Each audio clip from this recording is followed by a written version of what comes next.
पहले रे सानाम को जोहार नवा वीडियो रे सानाम को सगुन दाराम अड़ी दुख सलाते नवा वीडियो बनाया उड़ीसा रे मिटन ᱧᱩᱛᱩᱢᱟᱱ सेरेन सिकरिया मेन दो उनी दो उड़िया इंडस्ट्री रिनिक कनाय अभिजीत मजुमदार उनी रिसेंटली बंगा तलायने नवा नवा के दुख खबर दो आदो इन नवा खातिर हा नवा वीडियो बनाया आबोरेन ऑडियंस को नवा कथा के ललई सनइन कना तो अडिगन चेक रेना मेना का अडिगन बयस दो बांग हुई लेन दे अड़ी कम बयस रे कम दो हा बांग कना न जो जुआन को अक्तो रे 30-25 नौका दो बांगा 54 वर्ष बयस रे हाँ बंगा तलायने 54 हो कम कान गया चेदा से अब मनमी मिटन जुदी ठीक ठाक के बांचा कनाय उन दिन को हड़ाम बुढ़ी को नित दबी मेना को गया 80 बछर को पारम का गया 100 बछर को सेटरे गया को एंते रहो उन बाबन सावा नेतारा दो 70 दो हाँ कोन सेटरे गया पाले जुदी हाँ ठीक ठाक जुदी तहन कना 70 दो हाँ टच गया 54 रे गोएन माने आरहों आठे आरहों 17 बछर हाँ बाकी तहन कर गया 17 बछर धबी आरहों बांचाव रेना तहन कना आर बांग 17 बछर भितिर रे आइमा गान जिनिस आरहों कराव रेना तहन कना मेनखान उनी 54 बछर मेन दो 54 इयर्स रे उनी हाँ गोयने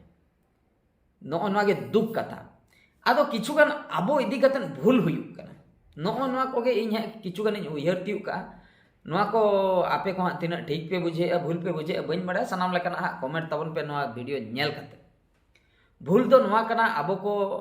सेट खोज दो नवा को भूल तहन कना अड्डी गान नेतार दो जस्ती माने नुई आबो जस्ती बन नुई आ जहाना कटी कटी ओकेजन रगे कटी मेन दो मिड पराब सेटना ओना रह बन न्यू किया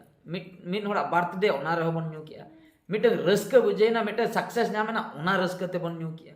माने सुर सुर जहाना के मिटन खुशी रस्क रेना सेटरन खान के न्यू गिद्रे हुयु आय गाते को ले आय गिद्रे जनाम ना ओना रेना एम न्यू किया तो नो नका आइमा गान मेना का आइमा गान ओकेजन मेना का जहां इदी कातेन अब ओना दो खाली 100 बकरा ओना ओकेजन बाद बाकी तो अब लाइ रे जतो चला लाइ रे दो चेक परु चला कना परु हंडी को नो ना को अद न्यू लेखान चिका कना लिवर को मैक्सिमम लिवर को डैमेज आकना किडनी को डैमेज आकना खराब आकना नो जो जहां तिना के नो नोंकान बेमार को न्यायाम कना मैक्सिमम दो न्यू वाला न्यामे को जहां को बाको न्यूया जहां को ठीक ठाक गया उनको दो ओना को बेमार दो उन दो बांग न्यामे को गया एटा कारण इदी कतेन हो न्याम को गया मेनखान कम धारा न्याम को मेनखान मैक्सिमम दो न्यू इदी कतेन के न्यामे को आदो नित्रिन आबोरेन नित्रिन यूथ को नो जहां लके लई किया कटी कटी ओकेजन रे आइमा गान बन एंटरटेनमेंट अड़ी गान न्यू चेतान रे जस्ती नजर चला कना ओनते के चला कना दाका जमते बन बी कना एनते रहो बो न्यू निहती दरकार कना नोआ इदी कतेन अड़ी लगन ना धरतीपुरी को विदाई बाकरा बन बाध्य खाली उनिया कथा दो मांगा इन लहा रे हो मिटन उड़िया सिंगर के ᱧᱩᱛᱩᱢᱟᱱ उड़िया सिंगर ह्यूमन सागर उनिया हो वीडियो बनाव ले उनी हो बंगा तलायना ओना मा उड़िया इंडस्ट्री हुयन अब एटा इंडस्ट्री और बांग संताल इंडस्ट्री को रहो उनका को चला कना माने बयस औरी सेटर कतेन किंबा पाखापाखी 2-3 बछर हानते नाते तहना 70 पाखापाखी ओना दो चेन हो बांगा ठीक गया ओना दो ठीक गया मनखान 50 करे 45 करे 40 करे नो नोंकान एज करे जखन बन बंगा तला कना अड़ी दुख रेना कथा कना नवा को आदो ओनागे हड़मो बकरा गड़ी जतन हुया बना हड़मो बकरा नवा खातिर जतन लैया नेतार मा आइमा गान हानते नाते को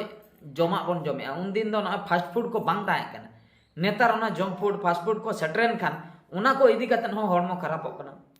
मालांग न्यू को गड़ी कम धारा ताहे कना नेतार अड्डी गान ब्रांड उडुकना नेतार दो को बिजनेस या नेतार दो ओरिजिनल जिनिस दो कम ताहेना डुप्लीकेट जिनिस जस्ती ताहे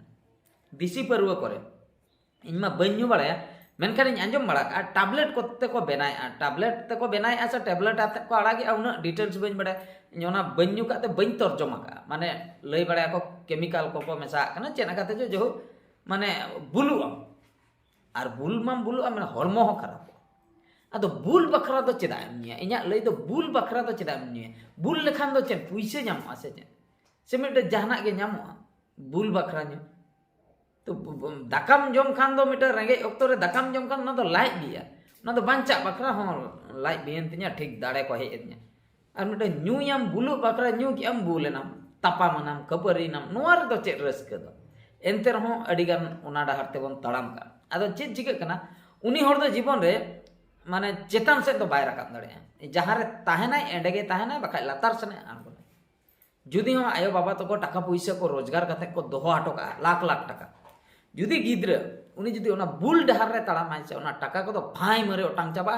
बाय ठिका दड़े आयो बाबा जहाँ को चिकले इना धबी हो बाय सेटर और जुदी बुल डहार रे बाय ताड़ामाय ओना टाका पैसा ठीक जगह रे लगावाय बिजनेस आय कि जहाना आय चिकयाय तबे तो उनी हो चेतन सने रकाबाय रेंगे हो बुल डहार बन पांजाय खान अब तो इंके के बन ताहना बखाय लतार से मन चला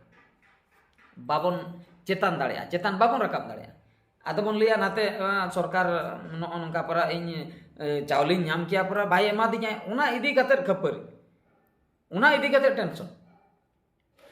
इन परा भत्ता नाम ना ताहे कना तेहनो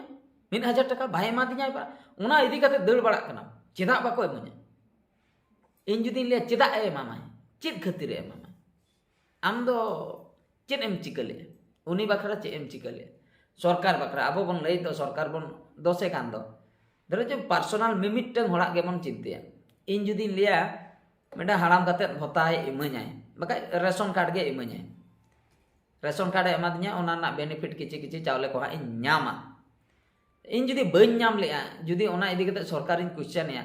सरकार चेदा इन चावले बाम मा दिया उनी जुदी क्वेश्चन रो ना चेदा इन न्यामा आमेम ले इन पर टैक्स को न्यामा चेर रेना टैक्स एमा जतो रेना टैक्स न्यामा तो हिसाब तम तबे हिसाब तम तिना एमएम का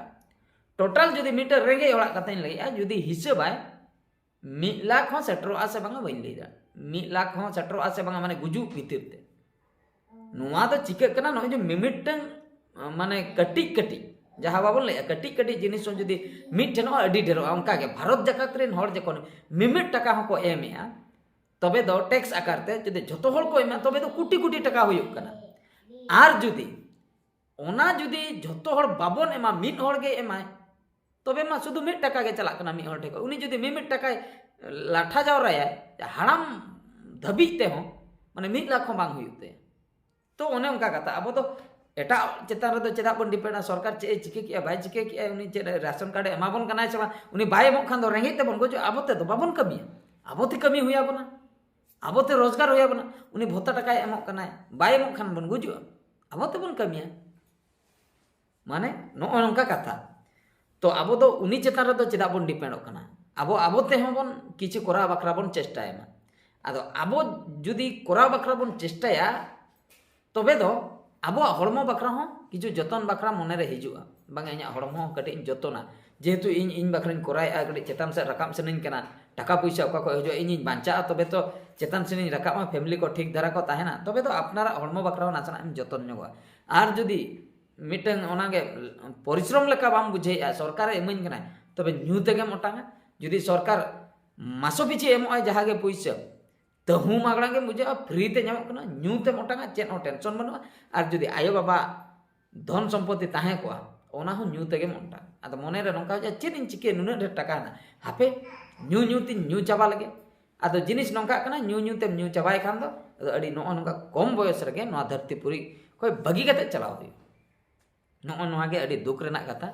आदो मुचे रे निये कथा गिन लिया अपनारा हड़मो दो आम तेगेम जतन अकोय हो बाय जतन तमाय रुआ जखन रुआ बेमार आजार को हिजुआ उन जखा तो अपनार गे आमगेम कष्टोआ नेनेल हर दो बाय कष्टोआ